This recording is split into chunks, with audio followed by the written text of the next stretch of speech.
بسم اللہ الرحمن الرحیم نحمدہ ونصلی ونسلم علی رسولہ الکریم اما بعد اعوذ باللہ من الشیطان الرجیم بسم اللہ الرحمن الرحیم وعلم آدم الاسماء كلها ثم عرضهم على الملائکة فقال انبئونی باسماء هؤلاء ان کنتم صادقین۔ صدق اللہ العظیم وصدق رسولہ النبی الکریم۔ ان اللہ وملائکتہ یصلون علی النبی یا ایہا الذین آمنوا صلوا علیہ وسلموا تسلیما۔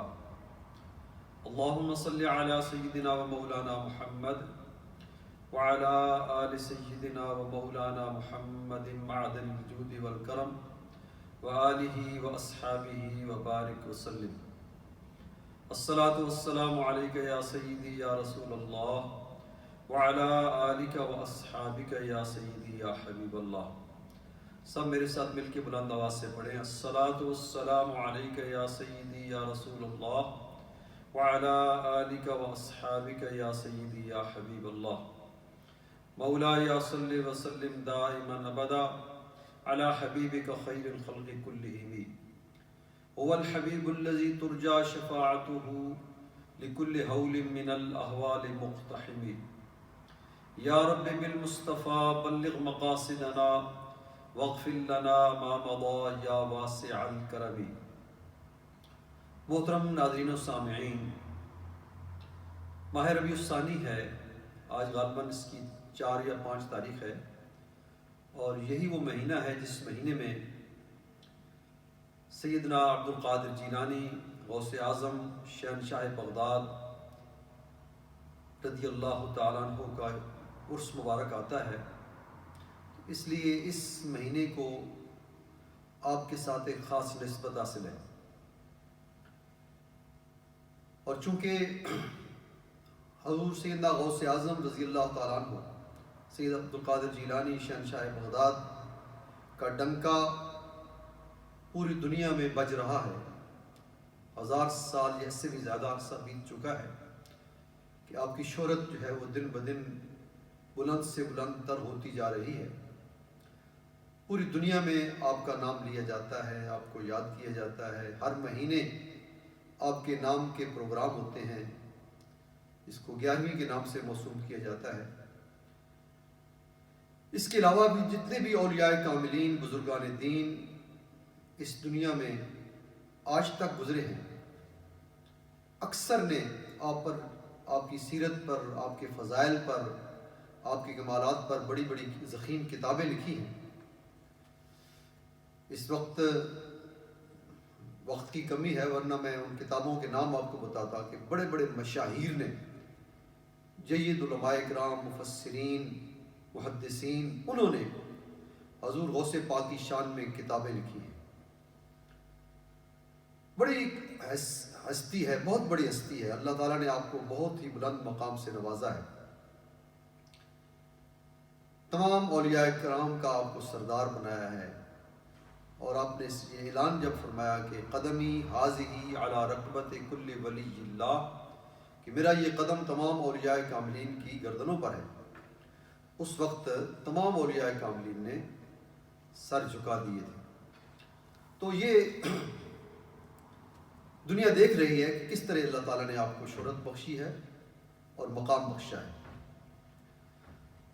تو آئیے ہم حضرت سیدنا غوث اعظم رضی اللہ تعالیٰ سے پوچھتے ہیں کہ آپ کو یہ مقام، یہ مرتبہ، یہ فضیلت کیسے ملی؟ اس مقام پر اس شہرت کی وجہ کیا ہے؟ میں نے جو شروع میں آغاز گفتگو کے طور پر آیت کریمہ تلاوت کی ہے، اس میں بھی اللہ تعالیٰ نے انسان کی وجہ فضیلت بتائی ہے کہ انسان کو فرشتوں پر کیوں فضیلت حاصل ہے۔ وہ ہے انسان، لیکن فرشتے جو نورانی مخلوق ہیں، جو گناہوں سے پاک ہیں، ان پر بھی اللہ جل شانہ نے انسان کو فضیلت عطا فرمائی۔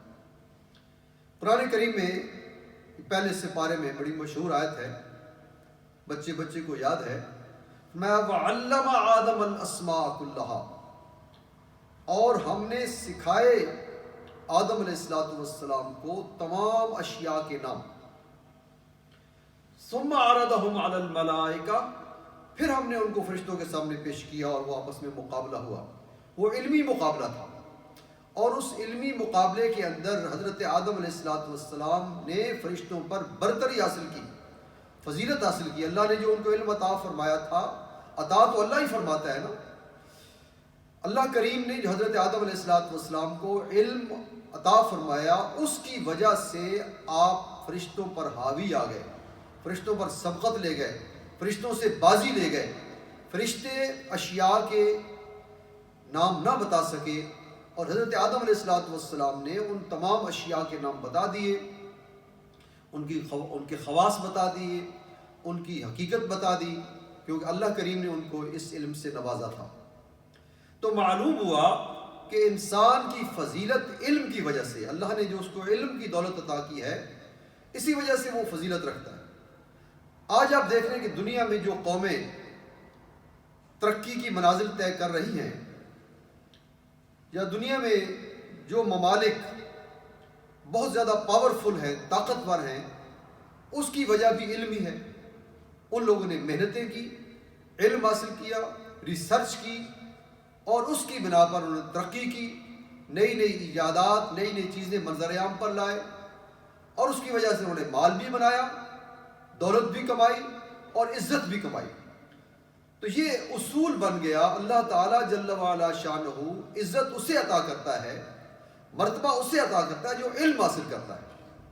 تو علم جو ہے یہ بنیادی چیز ہے، جسے بدقسمتی سے آج ہم نے پس پش ڈال دیا ہے. مسلمانوں کی فضیلت بھی اسی وجہ سے تھی. نبی اکرم صلی اللہ تعالیٰ علیہ وآلہ وسلم کے بارے میں اللہ کریم نے قرآن کریم میں ارشاد فرمایا، وعلمک ما لم تکن تعلم، اے محبوب ہم نے آپ کو وہ سب کچھ عطا کر دیا، علم جو آپ نہیں جانتے تھے. وَكَانَ فَضْلُ اللَّهِ عَلَيْكَ عَظِيمًا، اور یہ آپ پر اللہ تعالیٰ کا بہت بڑا فضل ہے. یعنی دولت علم عطا ہونا یہ اللہ کریم کا فضل عظیم ہے.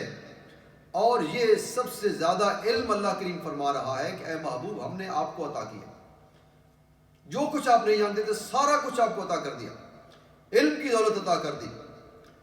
تو ناظرین اور سامعین، یہ بات ہمیں نوٹ کر لینی چاہیے کہ آج ہم مسلمان دنیا میں کیوں رسوا ہیں. ہم علمی میدان میں پیچھے رہ گئے ہیں. ہمارے آباء و اجداد، ہمارے اسلاف وہ تھے جنہوں نے علمی میدان میں ترقی حاصل کی، شہرت پائی، اور نئی نئی چیزیں سامنے لائے. ایک وہ زمانہ تھا کہ بغداد کے اندر یونیورسٹیاں ہوتی تھیں، اور پوری دنیا سے لوگ وہاں علم حاصل کرنے کے لیے جاتے تھے. وہاں لائبریریاں تھیں، وہ علم کے مراکز تھے. لیکن آج دنیا، کوئی انگلینڈ آتا ہے پڑھنے کے لیے، کوئی امریکہ جاتا ہے، کوئی جرمنی جاتا ہے، کیونکہ ان لوگوں نے ترقی کی، علم کے اندر محنت کی، نئی نئی چیزیں ریسرچ کر کے سامنے لائے. آج ہم اپنے دینی استعمال کے لیے بھی جو ہماری ضروریات ہیں وہ ان سے طلب کرتے ہیں. آپ دیکھ لیں، ہمارا کعبہ شریف طرف منہ کر کے نماز پڑھتے ہیں، تو قبلہ نما جو ہے وہ ان لوگوں نے ایجاد کیا ہے. اسی طریقے سے گھڑی کا ٹائم ہم دیکھ کے نمازیں پڑھتے ہیں، یہ ان لوگوں کی ایجاد ہے. جس چیز سے جو آپ دیکھتے ہیں آج دنیا میں انٹرنیٹ یوز ہو رہا ہے، اور اس سے پوری دنیا کے علماء جو ہیں وہ فائدہ حاصل کر رہے ہیں. احادیث کی کتابیں، تفاسیر کی کتابیں، قرآن کریم کی مختلف تفاسیر، وہ تمام اس کے اندر موجود ہیں. گوگل میں جاتے ہیں اور جس آیت کو تلاش کرنا ہو، جو ریفرنس تلاش کرنا ہو، دنیا جہان کی لائبریریاں آپ کے سامنے آ جاتی ہیں. تو یہ کمال بھی ان لوگوں کا ہے جن کے پاس ایمان کی دولت نہیں ہے. انہوں نے محنت کی ہے، علم حاصل کیا ہے، اس کے بعد انہوں نے بلندیوں پہ پہنچے ہیں، اور آج پوری دنیا ان کو فالو کر رہی ہے. تو حضور سیدنا غوث اعظم رضی اللہ تعالیٰ جن کی طرف میرا جو موضوع سخن تھا کہ آپ کو اللہ تعالیٰ نے اتنی عظمت بخشی کہ تمام اولیاء کاملین کا سردار بنایا، اور آج تک 1000 سال سے زیادہ عرصہ گزر چکا ہے کہ آپ کا نام جو ہے وہ زندہ ہے. پوری دنیا میں کسی کونے میں چلے جائیں آپ کے ماننے والے موجود ہیں اور آپ کے ذکر کے ساتھ اپنی محافل کو تازہ رکھتے ہیں. تو یہ کیا وجہ ہے؟ آپ فرماتے ہیں کہ یہ مقام مجھے کیسے ملا ہے. آپ خود فرماتے ہیں درست العلم حتی صرت قطبا. فرماتے ہیں کہ میں نے علم حاصل کیا اور اس کے ذریعے میں قطب بن گیا. یہ مقام جو مجھے ملا ہے یہ علم کی بدولت ملا ہے. فرماتے ہیں کہ 40 سال آپ نے علم حاصل کیا.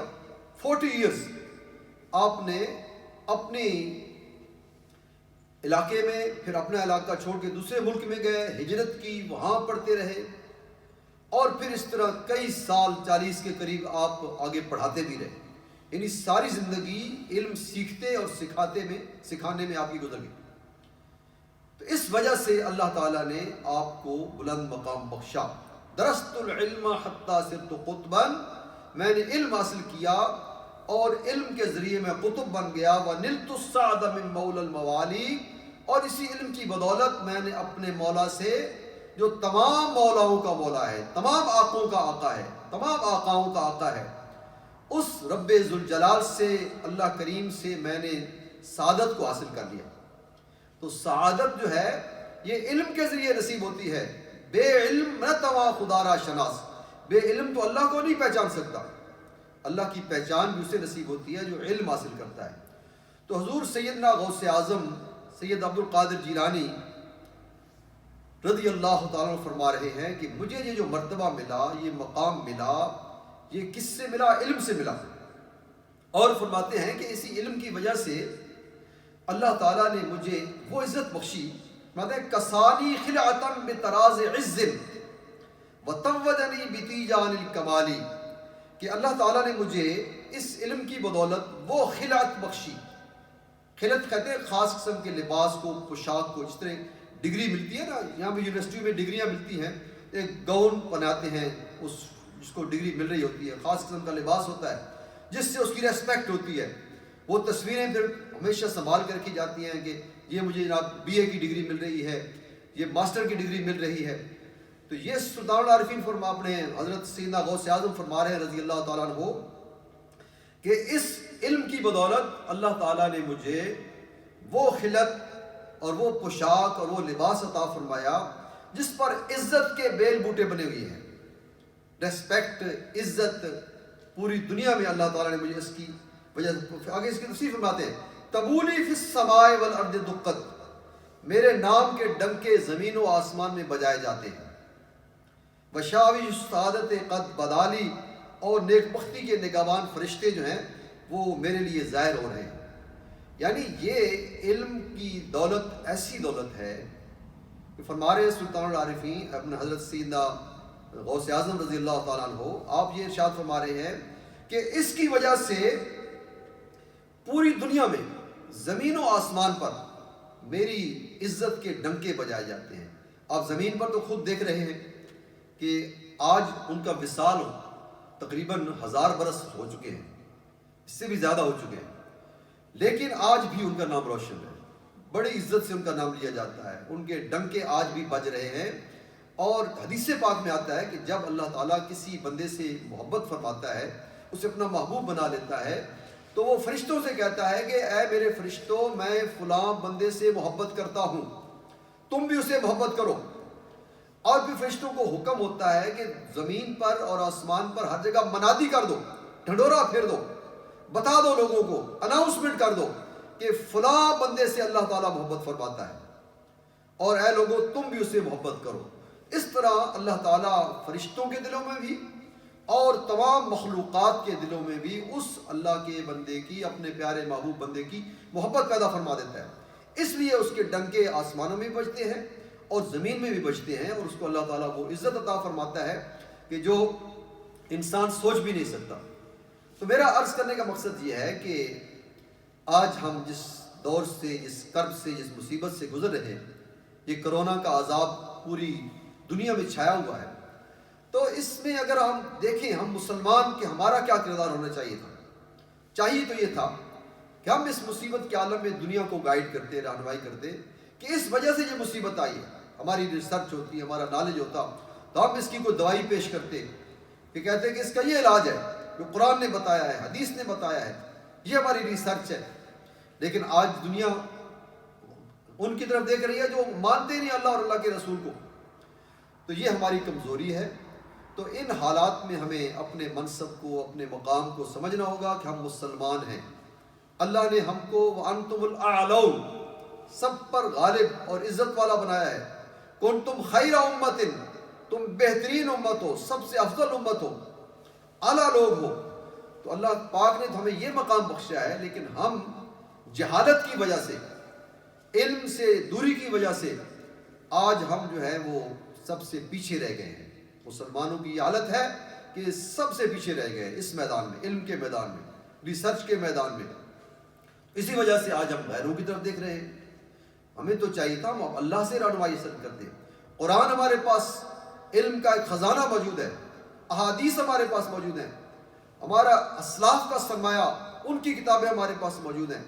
لیکن ہم نے اس میں ریسرچ نہ کی، اس میں غور و فکر نہ کیا، محنت نہ کی، جس کی ہمیں قرآن بار بار حکم دیتا ہے کہ غور و فکر کرو، محنت کرو، ریسرچ کرو، کائنات میں غور و فکر کرو. لیکن ہم سوئے رہے، غفلت کی نیند سوئے رہے. ہمارے جو شہنشاہ ہیں، بادشاہ ہیں، ہمارے حکمران ہیں، انہوں نے بڑے بڑے محلات تو بنائے لیکن یونیورسٹیاں تعمیر نہ کی، لوگوں کو علم کی طرف مائل نہ کیا، نہ خود سیکھا نہ لوگوں کو اس طرف مائل کیا. تو دولت سے تو عزت نہیں ملتی. یہ تو چند دنوں کی مہمان ہوتی ہے، آج آپ کے پاس ہے کل دوسرے کے پاس چلی جائے گی. بڑے بڑے عمراء دیکھے ہیں جو ایک منٹ میں غریب ہو جاتے ہیں، اللہ تعالیٰ چھین لیتا ہے سب کچھ. تو یہ دولت ہے، پیسہ جو ہے، مال و دولت جو ہے، یہ انسان کو عزت نہیں بخشی. عزت ملتی ہے علم کے ذریعے، اور علم وہ ہوتا ہے، سلطان العارفین برہان الرسمی فرماتے ہیں کہ علم اس کو کہتے ہیں کہ جس پر عمل کیا جائے. عالم جو بے عمل ہے وہ، سلطان العارفین کا قول ہے، آپ فرماتے ہیں کہ وہ جاہل ہے. جس کے پاس علم ہے، کیونکہ قرآن پاک نے، سلطان صاحب نے قرآن پاک کی آیت کوٹ کی ہے، فرماتے ہیں کہ قرآن پاک نے ایسے علماء کو کہ جو علم حاصل کرنے کے بعد اس پر عمل نہیں کرتے، اس کی مثال یوں دی ہے کمثل الحمار یحمل اسفارا. ان کی مثال اس گدھے کی طرح ہے جس کے اوپر کتابیں لاد دی جائیں. تو محترم ناظرین و سامعین، ہم بزرگوں کے ماننے والے، اولیاء کاملین کے ماننے والے، انہوں نے ہمیشہ علم حاصل کرنے کا درس دیا. انشاءاللہ تعالی آئندہ جمعہ پر بھی ہم اسی علم کی فضیلت پر اور اس کی اہمیت پر گفتگو کریں گے. اللہ تعالی ہمیں عمل کی توفیق عطا فرمائے. آمین بجائے سید المرسلین.